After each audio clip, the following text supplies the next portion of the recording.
Well, I was early to know about COVID because, a lot of us on Wall Street, we pride ourselves on getting information early. So I was living on Maui, still live on Maui. And in January of 2020, before the public was aware, I went to Costco and I loaded up before the rush, about a month before. Then the public was made aware of it.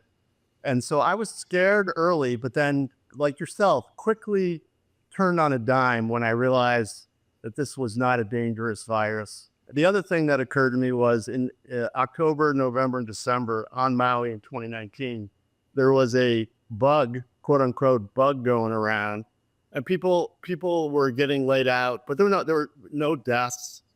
It was a nasty virus, and people were floored by it, but no one was in fear because they weren't told to be in fear. And then a switch turned on, and then the fear propaganda came. So I was very suspicious then. And then early on, I saw censorship. Zero Hedge was censored for saying there might have been gain of function in January or I think February, March of 2020. They wrote a famous article about some university in India that said that it looked like it was a manufactured virus. That was immediately censored. Censorship immediately alarmed me. And then as time rolled on, you could tell, and I wrote in my famous dystopian future tweet, it seemed to me that they were going to go for a vaccine. And as a financial guy, the big warning sign for me was in April of 2020, when on a Sunday at Meet the Press, James Bullard, former St. Louis Fed president, is talking about how we're going to restart the economy. And he said, the good news is we have new surveillance systems and we can issue immunity badges. So I started thinking to myself, why is a Fed president talking about what's going on? And then they memory hold that because it was early before vaccines. A lot of us on Twitter at the time pointed out how absurd that was. And then they stopped talking about it.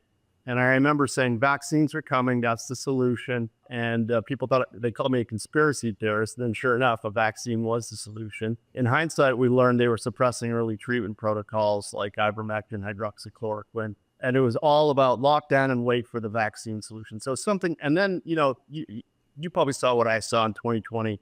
The messaging from global governments was all the same. In the fall of 2019, there was the beginnings of a coordinated global slowdown. There were repo markets going crazy. And it seemed to me that the whole thing was going to unwind. But then COVID came, and then we printed unprecedented amounts of federal debt money for COVID. And COVID was a war. COVID was warlike spending. So it kind of, whether it was a planned event or lucky happenstance for central bankers, it gave them an excuse to kick the can down the road. And here we are 4 years later. And my team and I put out a report about a week and a half ago that's it's a paid product. We're predicting a deep worldwide recession beginning sometime in 25. There's a reason why the world's best informed investors read my daily journal. Subscribe for free at portersjournal.com.